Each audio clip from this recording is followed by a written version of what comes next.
Winter almost आ चुकी हैं और विंटर्स के आते ही सारी मदर्स बहुत ज़्यादा वरीड हो जाती हैं अपने बच्चों के स्किन केयर रूटीन को लेके, इम्यूनिटी को लेके और उनके बहुत सारे हेल्थ इश्यूज़ को लेके। बिकॉज विंटर एक बहुत ही ड्रास्टिक वेदर कंडीशन होती है और इसमें बच्चों पे बहुत ही बैडली इफेक्ट पड़ता है अगर हमने अच्छे से उनका ध्यान ना रखा तो। Hello everyone, welcome back to moms little world. I hope you all are doing great and taking very good care of yourself. आज के एपिसोड में हम बात करेंगे बच्चों की स्किन केयर रूटीन। आज हम बात करेंगे कि स्मॉल बेबी से लेके आप 2+ ईयर ओल्ड के बच्चों का भी ध्यान कैसे रखें ताकि उनकी स्किन विंटर्स में भी सॉफ्ट एंड सपल रहे और आप रहें टेंशन फ्री। हम अपनी विंटर केयर सीरीज स्टार्ट कर रहे हैं और इसे हम 3-4 एपिसोड्स में डिवाइड करेंगे। आज के एपिसोड में सिर्फ हम स्किन केयर के बारे में बात करेंगे। कमिंग एपिसोड्स में हम इम्यूनिटी से रिलेटेड डिस्कशन करेंगे।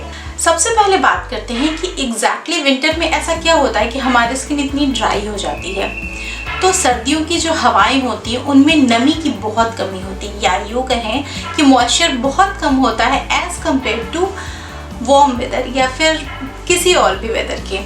इसकी वजह से जब भी आपकी स्किन एयर के कांटेक्ट में आती है तो वहाँ पे ड्राइनेस शुरू हो जाती है और आपकी स्किन में जो भी नमी होती है, जो भी मॉइस्चर होता है आपके बच्चों की स्किन में, वो होने लगता है कम और इससे हमें मिलती है बहुत ही ज़्यादा ड्राई स्किन। और इससे बहुत सारे प्रॉब्लम स्टार्ट हो जाते हैं बच्चों में, जैसे कि चीक्स का रेड होना, फट जाना और पैची लिप्स होना। फिर डैंड्रफ की प्रॉब्लम स्टार्ट हो जाती है बच्चों में, बहुत ज़्यादा ड्राई स्किन हो जाती है। क्रैक्ड हील्स की प्रॉब्लम शुरू हो जाती है या रफनेस हो जाती है हील्स में। बॉटम्स में रफनेस या फिर रैशेस की प्रॉब्लम शुरू हो जाती है। तो कैसे करें इन सारी प्रॉब्लम से डील बिल्कुल ही ईजिली और कैसे एंजॉय करें अपना विंटर्स, तो चलिए बताते हैं।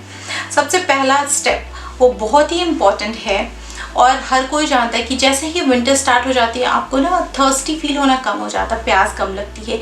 इवन हम ग्रोन अप्स को भी प्यास का एहसास नहीं होता। तो इस सेम चीज़ होती है बेबीज़ और बच्चों के साथ भी। तो आपको हमेशा उन्हें रिमाइंड कराना है वाटर इनटेक के बारे में। पानी बच्चों को हमेशा थोड़े थोड़े इंटरवल पे पिलाते रहें। मॉर्निंग के टाइम में जब अच्छी खासी धूप होती है 11 से 2 के अराउंड, अगर आप स्मूदीज दे सकते हो या फिर अगर आप उन्हें जूसेस प्रोवाइड करा सकते हो विटामिन सी रिच, तो बहुत ही अच्छा रहेगा। आप उन्हें वार्म सूप अगर शाम में दे रहे हो तो बहुत ही अच्छा रहेगा। 0 से 6 मंथ के जो बच्चे होते हैं वो ऑब्वियसली पानी तो पी नहीं सकते हैं, तो जो मदर्स होती हैं उन्हें अपनी बॉडी में पानी का इंटेक प्रॉपर रखना चाहिए ताकि जो उनका ब्रेस्ट मिल्क हो उसकी क्वालिटी अच्छी रहे और उसमें वाटर कंटेंट भी अच्छा बना रहे। बिकॉज ऑब्वियसली ब्रेस्ट मिल्क में वाटर कंटेंट ही डिसाइड करता है कि बच्चे के बॉडी में हाइड्रेशन कैसा रहेगा। बच्चा तो अलग से पानी पी नहीं सकता है और अगर आपका बच्चा ब्रेस्ट मिल्क की जगह फार्मूला फेड है तो आप इस चीज़ का ध्यान रखें कि बच्चे के लिप्स पैची ना हो रहे हों, ड्राई ना हो रहे हों। और अगर ऐसा हो रहा है तो आप उसकी फीडिंग का इंटरवल थोड़ा सा फ्रिक्वेंट कर दें, थोड़ा जल्दी उसे फीड करा दें। भले आप उसकी क्वांटिटी ऑल्टर कर दें, अगर आप कभी उसे 30 ml या 40 ml दे रहे हो तो आप उसे 20 ml कर सकते हो, डिपेंडिंग कि बच्चे की भूख कैसी है, ताकि उसकी बॉडी में वाटर की कमी ना हो। जो दूसरी बात मैं आपसे करने जा रही हूँ वो है बच्चों की बेदिंग से रिलेटेड, बच्चों को नहलाना विंटर्स में। इस पे बहुत सारे लोगों का ये मानना है कि बच्चों को विंटर्स में ज़्यादा नहीं नहलाना चाहिए वरना तबीयत खराब होने का डर है, सर्दी जुकाम होने का डर है। तो हमारा ये मानना है कि बच्चों को सही तरीके से अगर ना नहलाया जाए तब उन्हें सर्दी या जुकाम की प्रॉब्लम होती है या तब उन्हें ठंड लग जाती है, लेकिन अगर सही तरीका अपनाया जाए तो बच्चों को ये सारी प्रॉब्लम्स होती ही नहीं है। बहुत ज़रूरी होता है जब आप बच्चों को नहलाएं, जो कि आपको डेली करना है, या फिर अगर आप बहुत ज़्यादा ठंडे जगह पे रह रहे हो जहाँ पे स्नोफॉल हो रही हो, बिल्कुल भी इतनी ज़्यादा ठंडे की पॉसिबल नहीं है, तो बच्चों के कपड़े आपको डेली चेंज करने चाहिए। यस, ये बहुत ज़्यादा ज़रूरी है ताकि उनकी बॉडी जर्म फ्री रहे, उनकी बॉडी को भी हवा मिल सके। जब आप उन्हें स्पॉन्जिंग करोगे, अगर आप नहला नहीं रहे हो और आप बहुत ठंडी जगह पे रह रहे हो तब ये अप्लाई करें। जब आप उन्हें ल्यूक वार्म वाटर से स्पॉन्जिंग करेंगे, स्पॉन्जिंग मतलब किसी भी छोटे से सॉफ्ट कपड़े से या फिर कोई हैंकी ले ली, कोई रुमाल ले लिया, कोई तौलिया जो बहुत ही मुलायम हो बच्चे की त्वचा के लिए, एक छोटा सा बोल ले लें आप पानी का जिसमें कि गुनगुना पानी हो, उसमें उस कपड़े को डुबाएं, हल्का सा निचोड़ें और पूरे शरीर को अच्छे से धीरे धीरे पोंछ लेना है, आपको साफ कर लेना है। और बहुत रब करके नहीं करना है, बहुत आराम से आपको उसकी बॉडी को पोंछना है। इसके बाद आप उसकी बॉडी पे एक अच्छा सा मॉइस्चराइज़र अप्लाई करते हैं। और ये बहुत ज़्यादा ज़रूरी हो जाता है कि आप जब भी नहलाएं उसके बाद या फिर जब आप स्पॉन्जिंग करें उसके तुरंत बाद बच्चे की बॉडी को मॉइस्चराइज करते हैं। इससे क्या होगा कि जो उसकी बॉडी की मॉइस्चर होगी, जो नमी होगी, वो बनी रहेगी और उसके बाद ही उसे कपड़े पहनाएं। अगर आपने बिना मॉइस्चराइज किए हुए कपड़े पहनाए तो बॉडी ऑलरेडी बहुत ड्राई हो जाएगी, क्योंकि बच्चा नहा चुका है।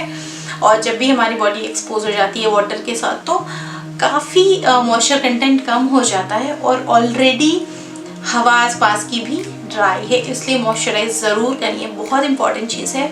और बच्चों की बॉडी को डेली क्लीन करें विंटर्स में भी, बिकॉज क्या होता है जब हम लेयरिंग करते हैं कपड़ों की तो कभी बच्चे स्वेट करते रहते हैं, बिकॉज कभी अगर वो वार्म कमरे में हैं, बंद कमरे में हैं, तो टेम्परेचर कंफर्टेबल हो जाता है और उनके वही 2-3 लेयर ऑफ स्वेटर्स उन्हें गर्म रखते हैं। लेकिन कई बार होता है कि सेम कपड़े हैं और बच्चे बाहर खेल रहे हैं तो ठंड है नॉर्मल, तब उन्हें पसीना नहीं आता है। लेकिन जब उन्हें पसीना आ रहा होता है तो अगर वही कपड़े वो अगले दिन भी कंटिन्यू करते हैं तो ये उनके स्किन की हेल्थ के लिए सही नहीं रहता। तो अब बात करते हैं तीसरे स्टेप की, जो कि नहाने से पहले करना बहुत ही ज़रूरी है, और वो है मसाज। यस, विंटर्स में मसाज के इम्पोर्टेंस बहुत ही ज़्यादा है। बहुत लोगों का ये भी कहना होता है कि बार बार विंटर्स में बच्चे की बॉडी को ओपन नहीं करना चाहिए, ताकि अगर फिर हम उसे मसाज करेंगे ठंड लग जाएगी, या फिर नहलाएंगे ठंड लग जाएगी। तो अगेन आई विल रिपीट कि सही तरीके से मसाज करना बहुत ज़्यादा ज़रूरी होता है। विंटर्स में आप बच्चे को कभी भी ओपन एरिया में खुली जगह पे जो गर्म ना हो वहाँ मसाज नहीं कर सकते हैं। हमारे चैनल पे ऑलरेडी एक वीडियो है कि विंटर्स में बच्चों को कैसे मसाज करना है, और उसका लिंक मैं डिस्क्रिप्शन बॉक्स में भी डाल दूँगी और आई बटन पे भी आ रहा होगा, तो आप क्लिक करके देख सकते हैं। इसमें क्या होता है, जब बहुत अच्छी धूप हो आप बच्चों को वहाँ डाल के मसाज कर सकते हो, और अगर आपके कमरे में धूप आ रही हो तो वेल एंड गुड। अगर ये दोनों ही ऑप्शन नहीं है तो आप कमरे को बंद करें एक गर्म जगह पे, और पूरे कपड़े ना खोलें। बहुत ठंड है तो एक बार बॉटम एरिया कवर करें और उसके बाद ऊपर का एरिया कवर करें। इससे बच्चे को ठंड भी नहीं लगेगी और आपके मसाज का मोटिव भी पूरा हो जाएगा। मसाज में जो भी ऑयल या फिर जो भी हम बॉडी लोशन यूज़ करेंगे उसका डिस्कशन हम लास्ट में करेंगे। फोर्थ फैक्टर जो हो जाता है वो है क्लोथिंग से रिलेटेड। बच्चे को आप किस तरीके से कपड़े पहना रहे हो, ये बच्चे की स्किन की हेल्थ पे बहुत ज़्यादा असर करता है। तो आप जानते हैं कि वोलेंस तो ऑब्वियसली गर्म होते हैं, और जो कपड़ों का टेक्सचर होता है वो लिटिल बिट डिफरेंट होता है एज़ कम्पेयर टू कॉटन। तो बच्चों की स्किन के लिए सबसे अच्छा अगर कोई स्किन फ्रेंडली कपड़ा होता है तो वो होता है 100% कॉटन। तो आप ट्राई करें कि जब भी आप बच्चों को किसी भी कंपनी का thermals, even though it might be very costly, आप बिल्कुल इंपोर्ट किया हो, लेकिन फिर भी आप थर्मल्स को बच्चों की स्किन पे डायरेक्टली नहीं पहना है। सबसे पहले उनकी बॉडी के कांटेक्ट में कॉटन कपड़ा ही आना चाहिए, और उसके बाद ही आपको कुछ और पहनाना है। या फिर आपने टी शर्ट पहना दी है, फुल स्लीव्स की टी शर्ट डाल दी है, हाफ स्लीव्स की टी शर्ट डाल दी, और उसके ऊपर आपने थर्मल्स डाले, और उसके बाद आपने बाकी कपड़ों की लेयरिंग की। क्लोथिंग में एक बहुत इंपॉर्टेंट चीज़ होती है कि बच्चों की बॉडी को मैक्सिमम कवर करके रखना होता है। जो छोटे बच्चे हैं जो मिटन या सॉक्स पहन रहे हैं, आप ध्यान रखें कि बच्चों की बॉडी में मॉइस्चराइज करने के बाद, मसाज करने के बाद उन्हें वापस से socks and mittens and caps पहना दें, क्योंकि जितने ज़्यादा खुली हवा से बच्चों की स्किन कांटेक्ट में आएगी उनकी बॉडी का मॉइस्चर कम होगा, हवा वो मॉइस्चर लेगी और इससे बच्चों की स्किन ड्राई हो जाएगी। So you have to be very careful कि आप क्लोथिंग कैसे कर रहे हैं। तो मैं वाउच करती हूँ coconut oil. I prefer cold pressed coconut oil and then mustard oil. एक और चीज़ मैं आपको बताऊंगी, आप ऑयल जब भी यूज़ करते हो तो आपको लोकली ग्रोन क्रॉप्स को ही प्रेफरेंस देना चाहिए, बिकॉज नेचर ने अगर कुछ बनाया है तो वो वहाँ के एनवायरनमेंट को देख के ही होता है, और वहाँ के लोगों के लिए सबसे फर्स्ट प्रेफरेंस वही होना चाहिए। बिकॉज अगर आप देखोगे तो कोकोनट्स कैसे कोस्टल एरियाज़ में होता है, अगर आप देखोगे तो सरसों कहाँ होता है, तो प्लेन्स में होता है। तो दोनों जगह के टेम्परेचर्स में, एनवायरनमेंट में एंड वेदर चेंजेस अलग होते हैं। तो प्रेफर कीजिए कि सर्दियों में आप मस्टर्ड ऑयल पे स्विच करें। बहुत लोग आमंड्स ऑयल भी लगाते हैं, बहुत लोग ऑलिव ऑयल भी लगाते हैं, इट्स वेल एंड गुड। अगर आपको बहुत ज़्यादा कोकोनट ऑयल का है कि मुझे सिर्फ कोकोनट ऑयल ही यूज़ करना, I am not going to switch to mustard because of the smell, तो उसे हल्का सा आप ल्यूक वार्म कर सकते हो। तो मैं फेस पे हमेशा कोल्ड प्रेस कोकोनट ऑयल ही प्रेफर करती हूँ, बिकॉज ये एक तो एडिबल होता है और दूसरी बात कि बच्चे छोटे होते हैं, तो अगर वो कुछ खा रहे हैं या पानी पी रहे हैं और उनके लिप्स पे आपने वो बाम लगाया हुआ है, आई मीन कोकोनट ऑयल है, तो उनके साथ अगर पेट में भी जाता है तो कोई प्रॉब्लम नहीं। एक और प्रोडक्ट है शिया बटर करके, अगर आप वो लेते हो तो वो भी आप फेस पे लगा सकते हो। बहुत ही अच्छी क्वालिटी का शिया बटर होता है और आप वो बच्चों के फीट्स पे, हाथों पे भी लगा सकते हो। अब बात करते हैं बॉडी मॉइस्चराइजर्स की या बॉडी लोशंस की। तो मैं आपको 4 प्रोडक्ट्स बताऊंगी जो मैंने यूज़ किए हुए हैं and they are literally very good. The first one is Aveeno का moisturiser, this is really very good. The second one is Sebamed का, सारे लोग फैमिलियर होंगे सेबामेड से। The third one is the Mom's Co, इनकी मैंने shampoo की range भी ट्राई की है, बॉडी लोशंस की भी ट्राई की है and they are really good product.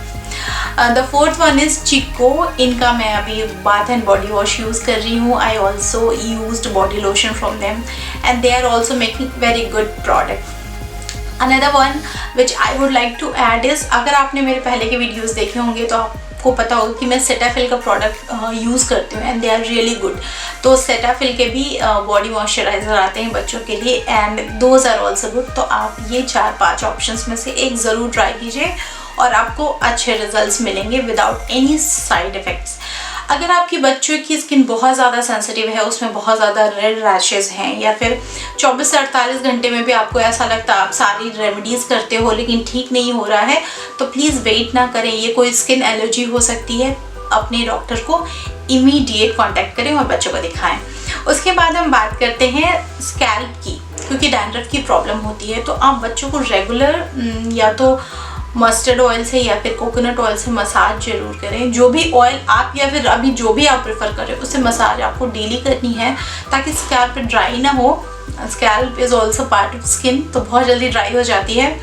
और हेयर केयर प्रोडक्ट में मैंने 2 चीज़ें यूज़ की, एक तो मैं मॉम्स को का प्रोडक्ट यूज़ कर रही हूँ और दूसरा मैंने यूज़ किया है चिको का and these 2 are really good. तो मैं बस यही रेकमेंड करूँगी। I do not use any Johnson product. Skin care में बात अगर हम सनस्क्रीन की ना करें तो ये इनकम्प्लीट है। आप विंटर्स में, क्योंकि हम बच्चों को बहुत ज़्यादा धूप देते हैं, बच्चे काफ़ी टाइम धूप में स्पेंड करते हैं, खेलते हैं, तो बहुत ज़रूरी है उनके लिए एक अच्छा सनस्क्रीन चूज़ करना। एंड आज मैं जो सनस्क्रीन बताने जा रही हूँ it's really very good. Banana boat is a very good sunscreen brand जो आपको ज़रूर लेना चाहिए। इसका SPF होता है 50+ और ये बच्चों के लिए बहुत ही अच्छा होता है। It is really very renowned and not very costly also, और ये 1 टाइम इन्वेस्टमेंट है, तो आई थिंक आपको ज़रूर करनी चाहिए। नाउ आई टॉक अबाउट बच्चों की बॉटम से रिलेटेड प्रॉब्लम को। जब बच्चों को डायपर रैश हो जाता है तो आपको कौन सी क्रीम यूज़ करनी चाहिए, बिकॉज इस टाइम पे थोड़ी सी ज़्यादा प्रॉब्लम होती है।